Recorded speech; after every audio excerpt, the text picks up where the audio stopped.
Ụmụnne m ndị Igbo ekenenụ m unu. Igbo mụrụ nze, Igbo mụrụ ọzọ rienụ. Asị m nke onye shiri na zere, asịkwa ebe bere ugo bere, nke si ibe ya ebe asị ka nkụkwa ya. Ụmụnne m, ịma ihe kpatara Chukwu Okike ji wee mebie obodo a na-akpọ Sodom and Gomorrah n'ime akwụkwọ nsọ, the book of Genesis chapter 19 verse 24. Ọnya bụ ife anyị na-anụ, anyị na-afụ tata. Nya bụ ife abụghị tata ka nya bụ ihe bidoro. O tere iri akpabara nkata nya bụ ife n'obodo ndị ọcha. Tata esite n'onye nnọchite anya nke ndị ụka Katọlik bụ Pope Francis wee mee gịnị? Accomplish the mission.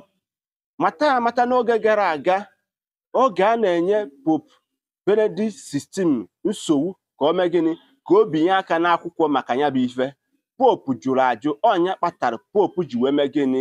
Resign ya ịbụ onye nnọchite anya nke ndị ụka Katọlik na mba niile.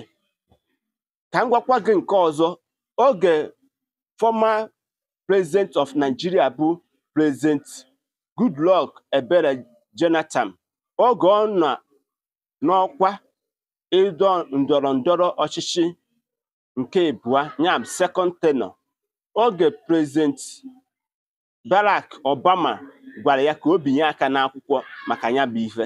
Ọ jụrụ ajụ, onye kpatara President Goodluck Ebele Jonathan ejighị wee mee gịnị? Tụrụ ugo na agba nke abụọ ife gbasatara ndọrọ ndọrọ ọchịchị ịbụ onye isi ala na Nigeria. Ngwa unu afụgonu nya bụ ife tata, na nya bụ ife na-etinyego aka n'akwụkwọ maka ya bụ okwu a. Nwanne m nwoke, ka m gwa gị, ụjọ adịtụna gị maka ya bụ ife ama nkwudo n'ala Igbo anyị. Ya bụ ife ama nkwudo n'obodo mba Afrịka, maka na anyị nwabụ ndị Igbo nwere okpukperechi, nwere ka anyị si ebi ndụ, anyị nwere ka anyị si emepụta ọtụtụ ife dị iche iche iji wee mee gịnị? Iji wee mebie ife ekwesịghị ekwesị ka ọ dị n'ala be anyị. Nwanne m nwoke, anyị fetere n'efere mba ụwa ụnyaahụ wee na-anụ ya bụ ife. Ọtụtụ ndị mmadụ wee mee gịnị? Na-ezikwara m ya bụ ozi.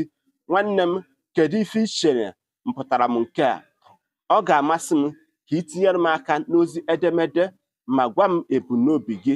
Echefukwana na ọ bụrụ na ị ga-eche ife ozi a, kaba arụ gbasara ya ụmụnna anyị ka ha nụkwa okwu kwuru maka ya bụ ife.